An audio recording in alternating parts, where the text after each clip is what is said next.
আমি মমতাদির উন্নয়ন দেখে আমি টিএমসিতে জয়েন করলাম।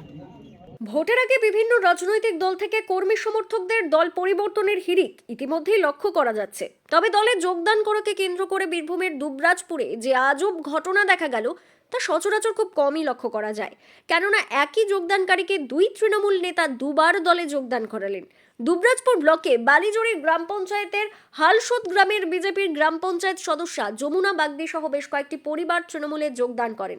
বৃহস্পতিবার দুবরাজপুর ব্লক তৃণমূল কার্যালয়ে তাদের হাতে পতাকা তুলে দেন দুবরাজপুর ব্লকের তৃণমূলের দুই যুগ্ম আহ্বায়ক রফিউল হোসেন খান ও তরুণ গড়াই এবং দুবরাজপুর ব্লক তৃণমূলের কোর কমিটির সহ সভাপতি স্বপন মণ্ডল। আজকে বালিজুড়ি গ্রাম পঞ্চায়েতের সদস্যা যমুনা বাগদি আজকে আমাদের এখানে তৃণমূল কংগ্রেসে জয়েন করলেন।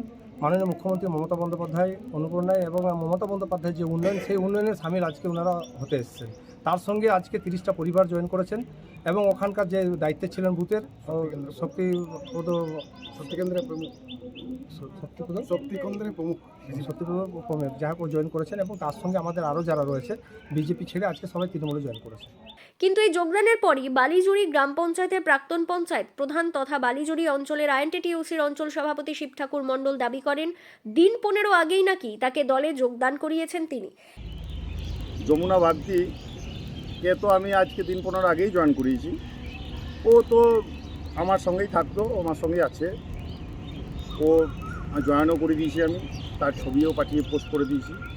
এবার ঘটনাটা হচ্ছে বালিজুড়ি পঞ্চায়েতে আমার কাছে আরও অনেক বিজেপি ক্যান্ডিডেট আছে যে আমাকে জয়েন করার জন্য বলেছে, কিন্তু আমার কাছে তো সেরকম কোনো ক্ষমতা নেই যে সবাইকে আমি জয়েন করাবো, কারণ অনেকেরই ব্যাপারগুলো থাকে, মানে উন্নয়নের আরও কিছু কাজের ব্যাপার আছে।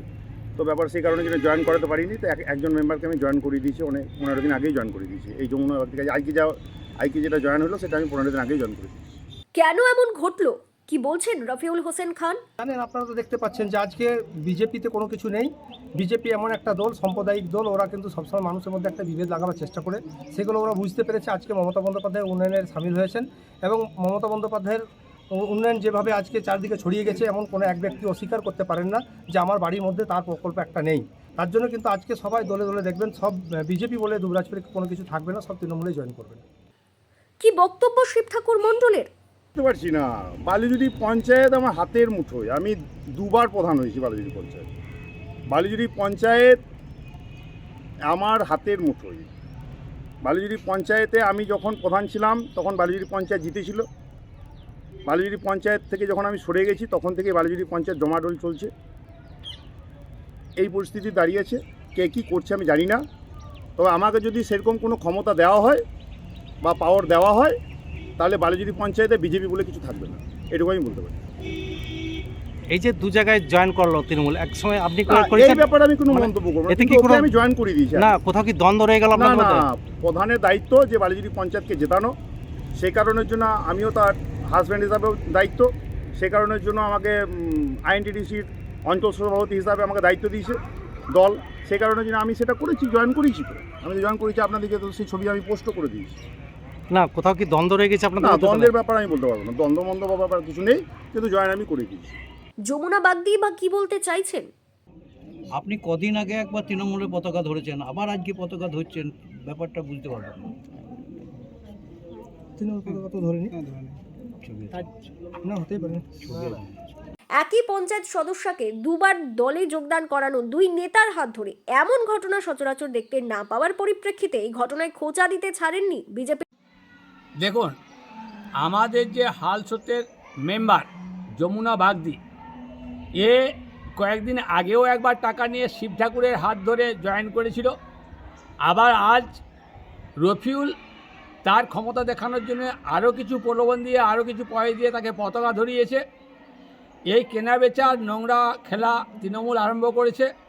তাতে কিছু লোভী স্বার্থন্বেষী মেম্বার প্রলোভনে পা দিচ্ছে। যমুনা বাগদি আমাদের পার্টির কোনো কর্মী ছিল না, কিন্তু আমাদের পার্টিরা চায় সাধারণ মানুষ থেকে নির্বাচিত করে কোনো জনপ্রতিনিধি করা। সেইভাবে একটা সাধারণ ঘরের মানুষকে নির্বাচিত করেছিল, কিন্তু সে লোভী হয়ে প্রলোভনে পা দিয়ে গেছে। এটার জন্য আমাদের দলের কোনো ক্ষতি হবে না। আর রফিউল, শিব ঠাকুর এগুলো নোংরা খেলা খেলছে। দেখুন, এরা দেখাতে চাইছে, একটা গ্রুপ দেখাচ্ছে আমি বড়, আর একটা গ্রুপ দেখাচ্ছে আমি বড়। এদের একটা গ্রুপ হয়ে গেছে, দুটো গ্রুপ হয়েছে, দুটো গ্রুপের কার ক্ষমতা বেশি সেইটা দেখানোর জন্য কেনা বেচা শুরু করেছে। আমরা যদি এভাবে চলতাম তাহলে হেতপুর পঞ্চায়েত আর বালিউচন পঞ্চায়েত আমরা কবেই নিয়ে নিতে পারতাম। কিন্তু আমরা এইভাবে কোনো নির্বাচিত প্রতিনিধিকে আমরা এভাবে জয়েন করাবো না বলে আমরা জয়েন করিনি। ভারতীয় জনতা পার্টি একটা নীতি নিয়ে চলে,